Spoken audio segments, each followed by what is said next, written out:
आता इथून 20 किलोमीटर शृंगारपूर गाव आहे. ती छत्रपती संभाजींचे सासरवाडी, येसुबाईंचं माहेर. छत्रपती संभाजी शिवाजी आले की ते खाली एक संगमेश्वर मंदिर आहे, तिथं 3 नद्यांचा संगम आहे, अलकनंदा, वरुण आणि शास्त्री. आणि 3 नद्यांच्या संगमावरचं संगमेश्वर. रेल्वे स्टेशनला, स्टँडला, तालुक्याला नाव दिलंय. खरं संगमेश्वर हे आहे. आता हे महाद्वार आहे. महाद्वारामध्ये बघा 8ही दिशांचे देव आहेत, म्हणून देवांचा देव महादेव म्हणतात.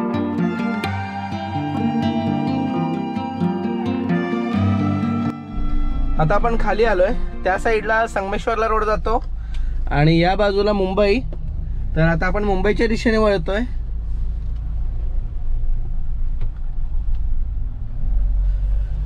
जर तुम्ही फिरायला येणार असाल ना, म्हणजे मुंबईवरनं असेल किंवा इतर ठिकाणावरनं फिरायला जर येणार असाल तर तुम्हाला हे जवळजवळ ठिकाण आहेत, कर्णेश्वर पण आणि सप्तेश्वर पण. आता सप्तेश्वरला आपण इथून बाहेर पडल्यावर साधारण मला वाटतं 5 किलोमीटर वरती कर्णेश्वर मंदिर असेल. हां, तुम्हाला सांगायचं मी विसरलो की आपण जेव्हा संगमेश्वरवरनं पुढे सप्तेश्वरसाठी आतमध्ये जातो तर मला वाटतं साधारणतः 7 किलोमीटर असेल सप्तेश्वर आतमध्ये. पण रस्ता चांगला आहे, अगदीच काही खराब नाहीये. हा रस्ता बघा, हायवेचा रस्ता बघा, एकदम खराब. म्हणजे मुंबई गोवा महामार्गावरती जर बोलायचं म्हटलं ना, शेकडो ब्लॉग होतील आणि तसे बऱ्याचशा ब्लॉगरनी ते केलेले सुद्धा आहेत. मित्रांनो, आता आपण आलोय कसब्यामध्ये. इथे लिहिलंय बघा, मूळ देवस्थान श्री जाखमाता देवी शिंपणोत्सव. म्हणजे जो जाखमाता देवीचा शिंपणोत्सव होतो तो या ठिकाणी होतो. तर इथून आपल्याला डाव्या साईडला वळायचंय आणि डाव्या साईडला वळल्यावर तुम्ही बघू शकता छत्रपती संभाजी महाराज यांचं स्मारक आहे इथे. आणि तिथपासून आपल्याला आतमध्ये जायचंय कर्णेश्वर मंदिरसाठी. रस्ते खूपच अरुंद आहेत, त्यामुळे सावकाश या. रोडवरती अशी लहान लहान मुलं असतात.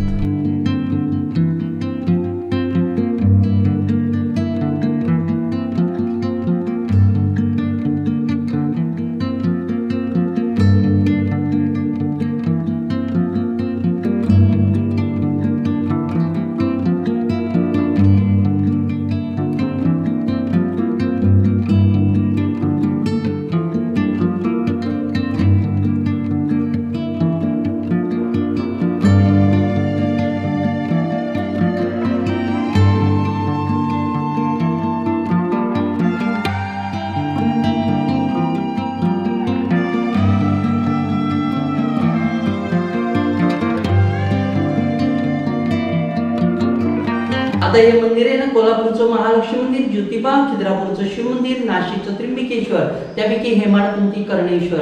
हा हातोडाने छाननी तयारी केले. याला लोखंड, लाकूड, सिमेंट, मशिनरी वापरलेली नाही आहे. आज पार्वती माता आहे, शिवाय शिव पार्वती आहे आणि पार्वतीचा 5वा कळस आहे. तुम्ही पूजाला केले ती घागर आहे. शंखांच्या कळ्या बनवल्या आहेत, म्हणून आपल्या घरातले देवाऱ्यातले शंख वाजतात, झाडावरच्या कळ्या फुलतात, त्याला ब्रह्मतत्व म्हणतात. म्हणून व्यवहारामध्ये शंखाने संशय घ्यायचा नसतो. शंख वाजतात, कळ्या फुलतात, त्याला ब्रह्मतत्व म्हणतात. इथे ब्रह्मदेव आहे, शेषे विष्णू आहे आणि महेश. ब्रह्मा, विष्णू, महेश तिन्ही देवांचं दर्शन जिथे होतं. ब्रह्मदेवाची मूर्ती फक्त पुष्करला आहे राजस्थानमध्ये, त्याच्यानंतर ब्रह्मदेव इथे आहेत. आणि ब्रह्मदेव आहे, पलीकडे सूर्यदेव आहे, म्हणून ह्याच मंदिरला गंगा जाते. तिथे मगर आहे आणि मगरीवरती मंदिर आहे, म्हणून याला संपूर्ण प्रदक्षिणा चालते. संपूर्ण प्रदक्षिणा घालायची, पलीकडे सूर्यदेवांचं दर्शन घ्यायचं. ही पूर्व दिशा आहे. अजून सकाळी सूर्य उगवला तर प्रकाश किरण, सूर्यकिरण तिथे जातात. पायामध्ये 7 घोड्यांचा रथ आहे, डोकीवरती 12 राशी आहे. 12 राशी सूर्याभोवती फिरतात, म्हणून सूर्यदेवांना 12 राशींचा राजा म्हणतात. म्हणून आपण सूर्य उपासना करतो, आराधना करतो. ग्रहपीडा कुठले असून दे, ग्रह शनी, राहू, मंगळ, केतू, राशी कुठले असून दे, 12 राशी शांत करतात सूर्यदेव. हातामध्ये अमृत कलश आहे, दोन्ही साईडला 2 सूर्यपत्नी आहेत, त्याला संध्याछाया म्हणतात. म्हणून सूर्यपासून कुंती पुत्र कर्ण, कर्णाचं कर्णेश्वर. पांडवांचा मोठा भाऊ कर्ण आणि पांडव जेव्हा अज्ञात असत होते त्या धनुर्विद्या याला परशुराम होते, म्हणून याला महेंद्रगिरी पर्वत, परशुराम भूमी, सह्यगिरी, सह्याद्री म्हणतात. आणि परशुरामनंच पांडवांना सांगितलं होतं, 6वा आपला कर्ण मोठा भाऊ होता. महायुद्धानंतर कर्णाच्या स्मरणार्थ, भावाच्या स्मरणार्थ पांडव मंदिर बांधते. मंदिर बांधत असताना इथून अर्धा किलोमीटर जाखमाता देवी आहे. ती पाठ होण्यापूर्वीच कोंबड्याच्या रूपात ओरडली. पांडवांना वाटलं खरंच पाठ झाली. ताटावर जेवले, ताट उलटी ठेवले, नंतर निघून गेले. पण कौरव पांडवांच्या पाठीवर होते. पहाटेपूर्वी मंदिर तयार नाही झालं, मंदिर अपूर्ण आहे, मंदिराला कळस झाले नाहीत. त्यावेळेस जर कळस झाले असते तर पांडवांना परत अज्ञातवासात 12 वर्ष जायला लागलं असतं, म्हणून वरचे कळस झाले नाहीयेत. आणि जाखमाता देवी पाठ होण्यापूर्वीच कोंबड्याच्या रूपाने ओरडली, कारण तिचं महत्व कमी होईल. तिचं सत्व कमी होईल म्हणून इथे प्रत्येकाशी झाली नाही. म्हणून श्रीपास कुंती कुंती कर्ण कर्णाचं कर्णेश्वर. हस्तकलेचं आणि शिल्पकलेचं उत्कृष्ट मन असलेलं हात हातोडा आणि छनीन तयार केलेलं एका दगडाचं एका दिवसाचं एका रात्रीतलं 3000 वर्षापूर्वीचं मंदिर आहे. त्यावेळेला एक दिवस एक रात्र 6 महिन्याची होती. श्रीयुगोला ते 6 महिने मावळत नव्हता म्हणून कुंभकर्ण 6 महिने झोपायचे. त्यावेळची एक रात्र त्यावेळेचा एक दिवस म्हणजे आताचे 6 महिने. अजून उत्तर ध्रुवावरती दक्षिण ध्रुवावरती 1 महिन्याची 2 महिन्याची 3 महिन्याची 6 महिन्याची रात्र 6 महिन्याचा दिवस आहे. म्हणून याला एका दगडाचं एका दिवसाचं एका रात्रीतलं मंदिर म्हणतात. पूर्वेचं महाद्वार आहे. महाद्वारमध्ये 8 दिशांचे देव आहेत. दक्षिणेला मंदिराची प्रतिकृती आहे. उत्तरेला समुद्र मंथन आहे. हे दानव आहे देव आहे. त्यानंतर हे नीलकंठ शंकर आहे. 14 वर्तन विष प्राशन केलेलं. त्यानंतर या यक्ष आहेत आणि यक्षिणी आहेत. यक्ष गंधर्व किन्नर हेच ते. हे बघा हे गंधर्व नृत्तिक आहे. प्रत्येकाच्या हातात वेगळं वाद्य आहे. गंधर्व नृत्तिक आहे. हे आपण गंधर्व नृत्तिक आहेत. गंधर्व नृत्तिक आहेत. हे किन्नर प्राणी आहेत. हे जे इकडे दिसतात ते वर्ण घ्या खाली. छोटे छोटे प्राणी आहेत प्राणी. हॅलो किन्नर प्राणी आहेत. आणि 5 यक्ष आहेत. हे घ्या 5 यक्ष 5 घ्या आणि 5 यक्षिणी आहेत. हे घ्या यक्षिणी. ह्या यक्षिणी आहेत. यक्ष गंधर्व किन्नर हेच. आपण सकाळ संध्याकाळ दिवाबत्ती लावतो. आपण घरामध्ये म्हणतो लक्ष्मी ते लक्ष्मी ते माणूस कुबेर बनतो. त्यांच्यामुळेच 5 यक्ष आणि यक्षिणीमुळे. आणि शक्यतो घरामध्ये अगरबत्ती लावण्यापेक्षा धूप घालायचा आणि दार उघडं ठेवायची. घरात लक्ष्मी येते तेच ते 5 यक्ष आणि यक्षिणी. महाद्वार आहे. त्यानंतर हे नंदी मंडप आहे. 4 खांब सारखे हा हातोड आणि छनीन तयार केले. एकावर एक तुकडा नाही अखंड दगड आहे. या इथे प्रत्येक खांबावरती देव आहे. गणपती आहे. नरसिंह आहे. कार्तिक स्वामी आहे. इकडे सरस्वती आहे. सरस्वती आहे ना इकडे. हे असे अखंड दगड आहेत बघा. प्रत्येक खांबावरती देव आहे. अखंड दगड आहे. आता इथे शेषाई विष्णू आहे. इकडे महालक्ष्मी आहे. म्हणून लक्ष्मी विष्णू लक्ष्मी नारायण म्हणतात. महालक्ष्मी आहे. ही महालक्ष्मी आहे ना. ब्रह्मदेव आहे. ब्रह्मदेव हे ब्रह्मदेव. ब्रह्मदेव आहे. इथे शेषाई विष्णू ब्रह्मदेव आणि महेश. ब्रह्मा विष्णू महेश तिन्ही देवांचं इथे दर्शन होतं. हा पार्वतीचा 5वा कळस आहे. म्हणून आपण शुभ कार्याला 5 कळस घागरी वापरतो आणि 5व्या घागरीवरती शिव पार्वती आहे म्हणून इथे पूजा करायची. ते बघा शंखांच्या कळ्या बनवलेल्या आहेत. म्हणून आपले घरातले देवारातले शंख वाजतात. झाडावरच्या कळ्या फुलतात. त्याला ब्रह्मतत्व म्हणतात. श्रीयंत्र आहे. गोल आहे. गोल मध्ये चौकोन आहे. चौकोन मध्ये परत त्रिकोण आहे आणि त्रिकोण मध्ये परत चौकोन आहे. बघा श्रीयंत्र आहे. घ्या 8 दिशांचे देव आहेत म्हणून देवांचा देव महादेव म्हणतात. आता हे महाद्वार आहे. एकाच दगडात 3 फुलं आहेत. बकुळीची फुलं आहेत. ती शंकराला आवडतात म्हणून आपण शंकराला बकुळीचा फुलाचा हार घालत असतो. अखंड दगड एका दगडात 3 फुलं आहेत. बकुळीची फुलं आहेत. हे 8 दिशांचे देव आहेत म्हणून देवांचा देव महादेव म्हणतात. हे दशावतार आहेत बघा. शेषाई विष्णू आहेत. विष्णूच्या डोकीवरती पहिला मत्स्य मासा, कुर्म कासव, वराह, नरसिंह, वामन, परशुराम, राम, कृष्ण, बौद्ध आणि कलंकी. गौतम बुद्धानंतर कलंकी चालू झाला. सुनामी लाटा, भूकंप आणि कोरोना. आणि प्रत्येक ठिकाणी गौतम बुद्धांनी कलंकी देत नाही. तिथे गौतम बुद्धांनी कलंकी दिलाय. म्हणजे इथे 10 अवतार आहेत. प्रत्येक ठिकाणी 8च अवतार देतात. इथे 10 अवतार दिलेले आहेत म्हणून हे महाद्वार आहे. हा पार्वतीचा 5वा कळस आहे. आणि 5व्या कळसावरती शिव पार्वती ना तशी 5 ठिकाणी 5 कळस आहेत. इथे पण शंखांच्या कळ्या बनवलेल्या आहेत. म्हणून आपल्या घरातले देवारातले शंख वाजतात. झाडावरच्या कळ्या फुलतात. हे देवांचं बसायचं आसन आहे बघा. इथे बसून देवांची खाली पाय लागायचे. उभं राहिलं की ही फुलं डोकीला लागायची.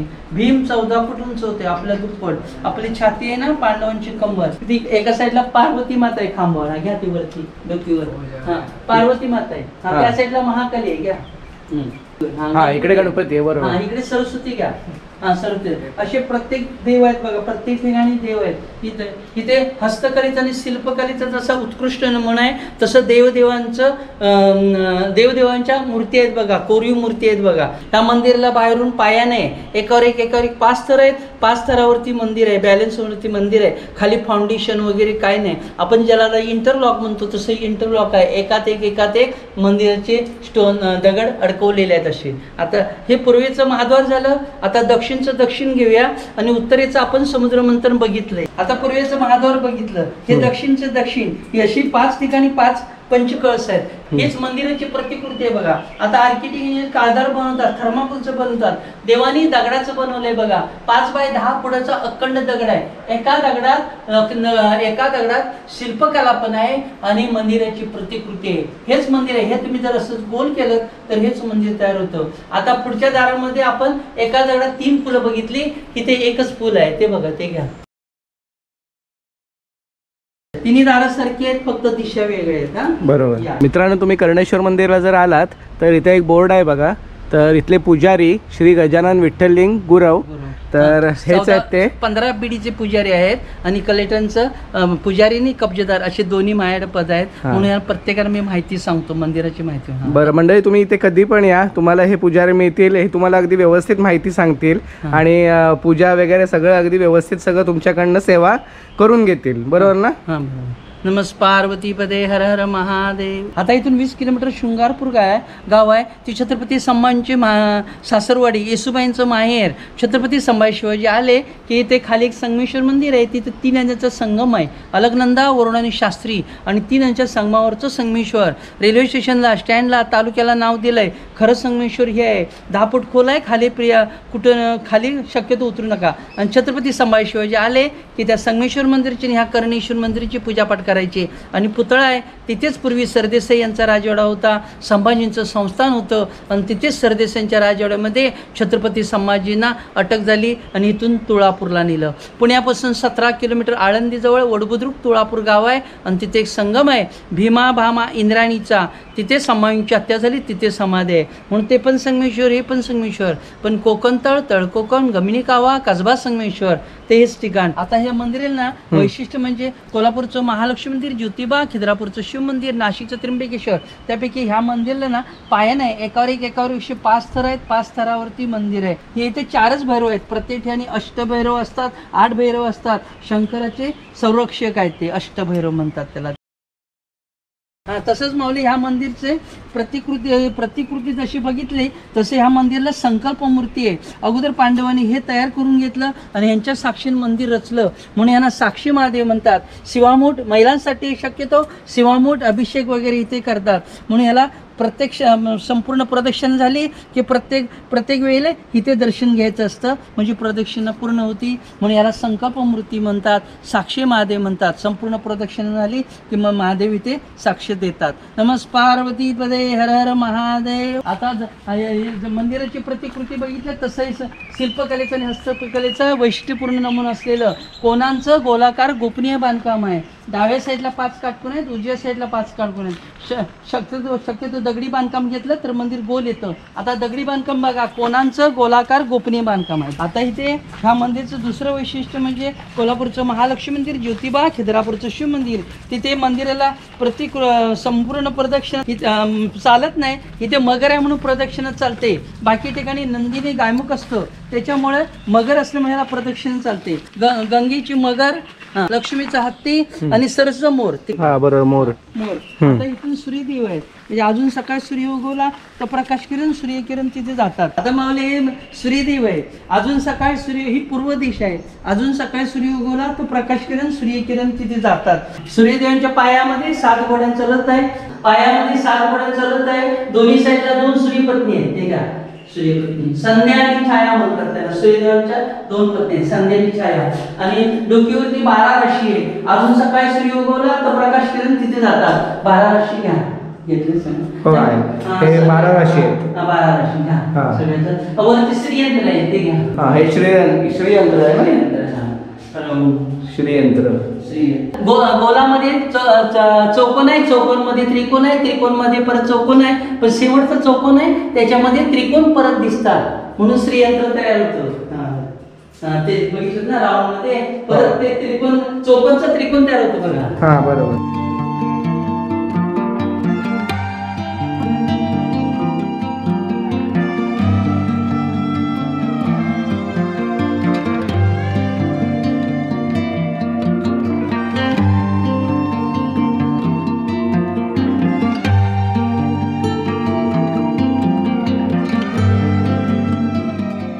मित्रांनो, योगायोग बघा की आज सोमवार होता आणि आम्ही कुठल्या कुठलीही गोष्ट न ठरवता बाहेर पडलो होतो सकाळी आणि सप्तेश्वर आणि कर्णेश्वर या 2 मंदिरांचं आपल्याला दर्शन घेता आलं. आणि मला वाटतं कर्णेश्वर मंदिराची एवढी माहिती आपल्या चॅनलवर पहिल्यांदाच आहे आणि ड्रोन शॉट सुद्धा आहे, तुम्ही बघितला असाल. आजचा माहितीपूर्ण ब्लॉग होता थोडाफार. तर जर तुम्हाला आवडला असेल आणि जर तुम्ही नवीन व्ह्यूअर्स असाल तर पहिलं चॅनलला सबस्क्राईब करा आणि तिथे बाजूलाच बेल आयकॉन आहे त्याच्यावर क्लिक करा, म्हणजे ज्या वेळेला मी नेक्स्ट टाइम व्हिडिओ टाकेन त्यावेळेला तुम्हाला त्याचं नोटिफिकेशन येईल आणि तुम्ही तो व्हिडिओ पाहू शकाल. आणि ब्लॉग तुम्हाला जर आवडला असेल तर लाईक करायला अजिबात विसरू नका आणि एक छोटीशी कमेंट सुद्धा टाकायला विसरू नका. आणि ब्लॉग तुम्हाला जास्तच आवडला असेल तर मित्रांमध्ये सुद्धा शेअर करा. पुन्हा एकदा एका नवीन ब्लॉगमध्ये भेटू, तोपर्यंत बाय बाय बाय.